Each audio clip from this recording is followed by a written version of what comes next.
حضرت علی کے بارے میں اللہ کے نبی نے فرمایا من کنت مولاہ فعلی مولاہ، جس کا میں مولا ہوں علی اس کا مولا ہے۔ اور یہاں مولا سے مراد دوست نہیں ہے، یہ ہم دوست کا ترجمہ کرتے ہیں آقا، سردار، جس کا میں سردار ہوں علی اس کے سردار ہیں۔ اس کے پیچھے ایک کافی پس منظر میں بہت سی چیزیں ہیں، ان کی صفائی کرنے کے لیے میرے نبی نے غدیر خم پر یہ حدیث بیان فرمائی خطبے میں کہ جس کا میں مولا ہوں اس کا علی مولا ہے۔ تو یہ چند دن پہلے مجھے خیال آیا کہ ہمیں حضرت علی نہیں کہنا چاہیے، ہمیں مولا علی کہنا چاہیے، کہ میرا نبی ہمیں ان کو ہمارا مولا بنا کے گئے۔ ہم سمجھتے ہیں صرف یہ شیعہ کہتے ہیں مولا، وہ صحیح کہتے ہیں، من کنت مولاہ فعلی مولاہ۔ آپ سب کے 6 روپے میں حیرانی دیکھ رہا ہوں، حالانکہ میں آپ کو صحیح حدیث پیش کر رہا ہوں، من کنت مولاہ فعلی مولاہ، جس کا میں مولا ہوں علی اس کا مولا ہے۔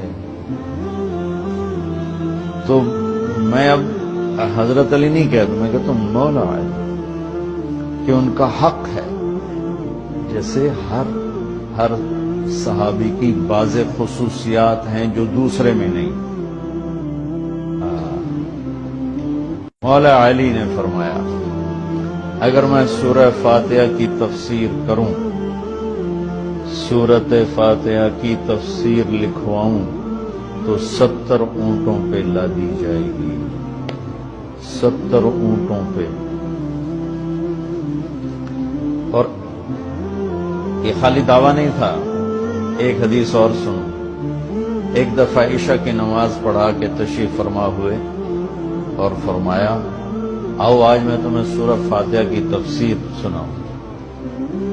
تو شروع کرتے ہیں بسم اللہ سے، اور بسم اللہ کی با سے شروع کرتے ہیں۔ عربی میں تو حروف کا بھی مطلب ہوتا ہے نا، با کا مطلب بیان کرنا شروع کیا اور فجر کی اذان ہو گئی، با چل رہی تھی۔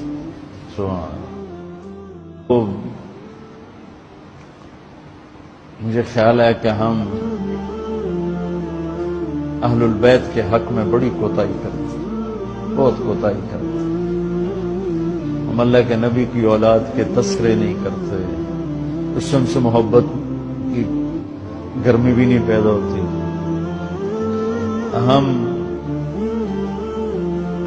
تم میری اولاد کی برائیاں میرے سامنے شروع کر دو تو تم مجھے اچھے لگو، اور میرے سامنے آ کر میری تعریف شروع کر دو، چاہے مجھے پتہ بھی ہو جھوٹی تعریف کرنا، تو بھی میرا دل خوش ہو جائے گا۔ تو ہم نے نا اللہ کے نبی کے گھرانے کے بارے میں بہت کوتاہی کی، بہت کوتاہی کی۔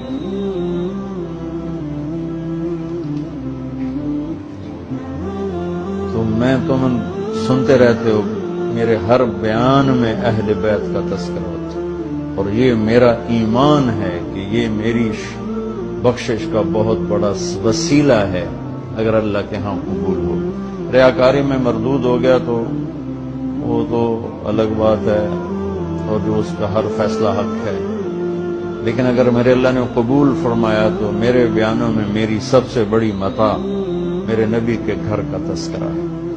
میں اس سے اندر کی محبت سے بھر کے کرتا ہوں،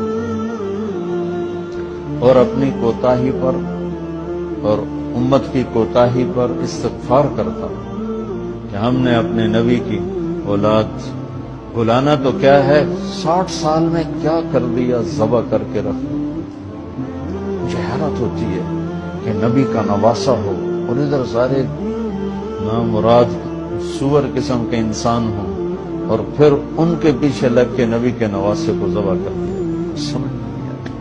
شاید اللہ ان کے عالی شان مقام طے کر چکا تھا۔ جب وہ سب ساتھیوں نے کہا نا کہ اب واپس چلیں، وہاں ابن زیاد آ چکا ہے، واپس چلیں، تو فرمایا کہ نہیں مجھے جانا ہے۔ ان کا تم موت دیکھ رہے ہو، کیوں جا رہے ہو؟ کہا مجھے میرے اللہ کے نبی خواب میں ملے ہیں، انہوں نے مجھے کچھ بات فرمائی ہے، لہذا مجھے جانا ہی جانا ہے۔